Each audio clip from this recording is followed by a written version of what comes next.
Vamos hoje para a terceira parte dessa introdução ao Tarot de Tote. Bom, hoje vamos falar do nosso principal personagem, Aleister Crowley, o cara que revolucionou o mundo do ocultismo do século XX, aquele que ganhou o título de pior homem do mundo, uma das figuras mais intrigantes e controversas do ocultismo moderno.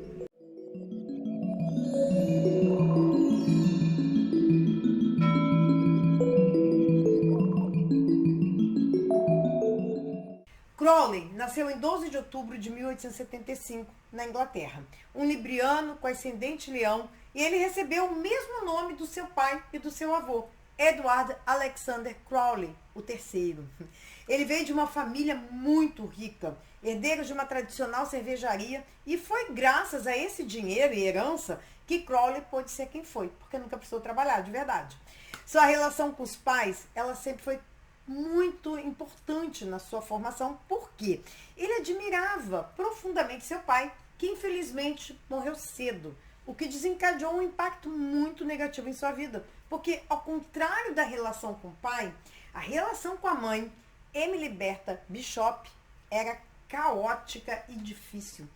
Tanto o pai quanto a mãe eram seguidores da Irmandade Plymouth, uma seita cristã evangélica extrema, impunha rigorosa disciplina religiosa, e a mãe era uma fanática. A ideia norteadora dessa seita era: tudo o que está na Bíblia é a lei, e o que está fora dela é pecado. Se pensarmos as frases icônicas do Crowley, eu posso citar pelo menos duas que se opõem diretamente a esses pensamentos. O famoso "faz o que tu queres" é de ser o todo da lei, e a outra que diz "palavra de pecado é restrição". Bom, é nesse ambiente opressivo, reforçado pela rigidez da mãe, que entrou em conflito direto com o espírito inquisitivo, rebelde do Crowley. As brigas eram homéricas e ainda pioraram mais quando eles foram morar com o irmão da sua mãe, o tio do Crowley, em Londres. Crowley chamou esse período da sua vida como a infância no inferno, e foi aí que ele ganhou a singela alcunha da sua mãe de 666, a besta do Apocalipse, proveniente do livro da Bíblia mesmo, o Apocalipse, que chama-se Revelação. E o Crowley era fascinado por esse livro, pelo Apocalipse. Isso vai marcar profundamente a sua vida adulta. E essa dinâmica familiar é que desempenhou um papel crucial na formação das perspectivas e interesses posteriores do Crowley. E aí é quando a gente entra numa fase talvez mais importante. Né? O Crowley tem muitas fases importantes, mas essa de 1895 a 1897 é quando ele entra em Cambridge, na universidade. E ele começou cursando filosofia, depois passou para literatura, e ele nunca foi um estudante comum. Ele sempre se destacou muito, ele era brilhante, e principalmente nas atividades extracurriculares, onde ele sempre demonstrou habilidades assim excepcionais, principalmente no alpinismo e no xadrez.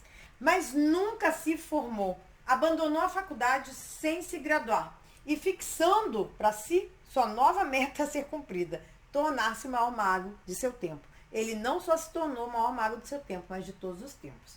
Foi nesse período que ele resolveu, então, fazer a mudança do seu nome para Aleister Crowley.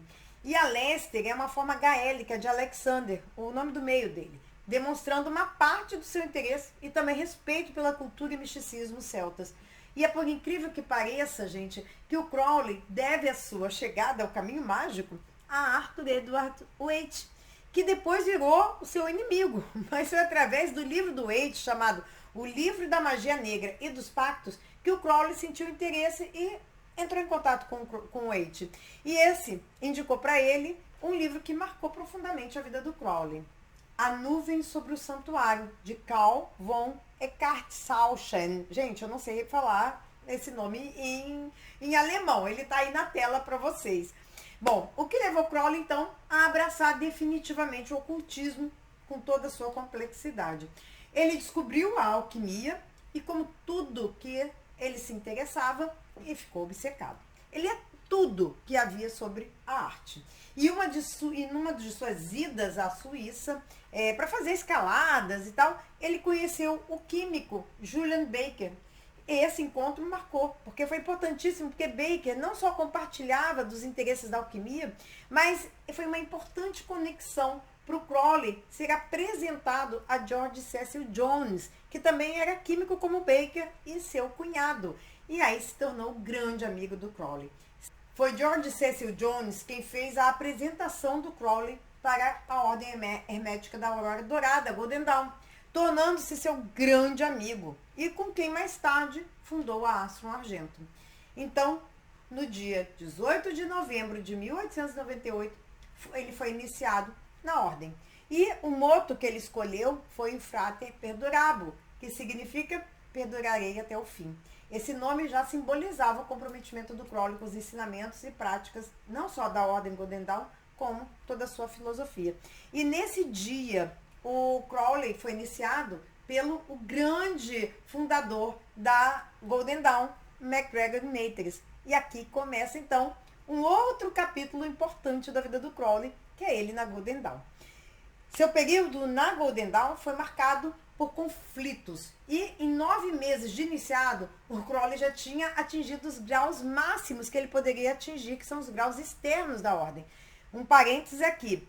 Temos vídeos sobre isso na introdução parte 2, que é onde eu explico como funcionam os graus da ordem da Golden Dawn. E a partir daí, só com convite e aprovação unânime dos membros dos graus internos que ele poderia ascender. Mas o convite nunca veio. Enquanto isso, a Golden Dawn já estava implodindo com as brigas internas ocasionadas por discórdias com o maior fundador dela, MacGregor Maiters, que era o grão-mestre da época, que era acusado de ser autocrático e centralizador. Nesse caldo tóxico, que Crowley teve seu pedido de subida de grau negado. E Crowley, como não se satisfazia com não, procurou Maiters, que no momento estava morando em Paris. E aí, o que fez o Maiters? Ele conseguiu a iniciação. Ele fez a iniciação do Crowley, tendo então acesso às famosas correspondências entre a Cabala, astrologia e tarô. Esse fato levou Maiters a romper definitivamente com a loja londrina. E após essa cisão, teve lugar a decadência da Golden Dawn. E muitos atribuem ao Crowley essa derrocada, o que não é totalmente justo. Mas, sem dúvida, ele foi um catalisador. E o que fez Crowley nessa confusão? Ele afastou-se da ordem, dando então continuidade às suas próprias experiências. E aí vamos passar para o fato mais importante da vida do Crowley como mago e ocultista, que foi a recepção do livro da lei. E aqui temos também um vídeo que eu deixarei nos cards para vocês assistirem só sobre esse assunto. Mas eu aqui vou falar um pouquinho sobre como foi a recepção desse livro. Em 1904, um evento crucial marcou a trajetória de Aleister Crowley. Teve um impacto profundo em sua filosofia e práticas espirituais. Durante a lua de mel no Cairo, no Egito, né, com a sua nova esposa, Rose Kelly, que nesse meio tempo o Crowley resolve casar, né, vivenciou uma experiência que vai transformar sua vida e o seu pensamento. Esse foi o período em que ele recebeu o livro da lei, que é um texto que é a pedra angular da filosofia e prática espiritual do Crowley. Segundo o relato do próprio, após ele se afastar da Golden Dawn, casou-se, foi passar a lua de mel no Egito e, para entreter a Rose, começou a invocar silfos, seres que habitam o reino do elemento ar. Rose, que até então não demonstrava o menor interesse por ocultismo, ela entrou num estado de transe e começou a falar para o Crowley: eles estão esperando por você.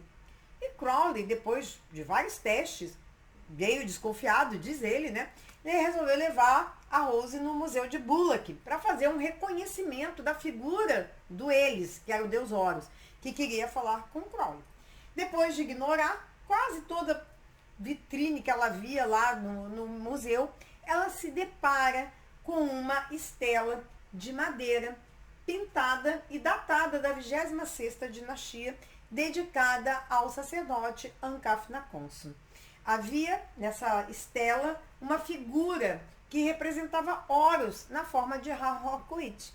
E Crowley, ele só teve a certeza de que ela falava a verdade porque essa peça ela estava catalogada com o número 666, remetendo-se, né, na verdade, remetendo ao singelo apelido que sua mãe lhe dera, a besta do Apocalipse. Então, ele volta para o local que ele estava, preparou-se de acordo com as instruções da Rose, não para receber um deus, nem também um sacerdote, mas para receber as instruções de um dos chefes secretos da hierarquia superior, das hierarquias superiores, a Iwaz. E aí, nos dias 8, 9 e 10 de abril de 1904, ele recebeu das 12 às 13 horas 3 capítulos, um a cada dia, que formaria então a obra anunciadora da chegada do novo Aion, a nova era, o livro da lei, ou Liberal Vel Legis, e a proclamada lei de Telemann, que significa vontade em grego. Nessa nova era, o ser humano é a divindade. Não existe divindade fora do ser humano. E a sua alma é o centro, a sua verdadeira vontade, ou o propósito nesta encarnação, em uma encarnação. No próximo vídeo, eu vou abordar os conceitos de Telemann, Ágape, Magic e todo o sistema mágico que Crowley desenvolveu até chegar em sua obra máxima, o Tarô de Thoth. E, gente, para quem chegou até aqui, eu peço que se inscrevam no canal, deixem seu like e compartilhem esse vídeo. Muito obrigada!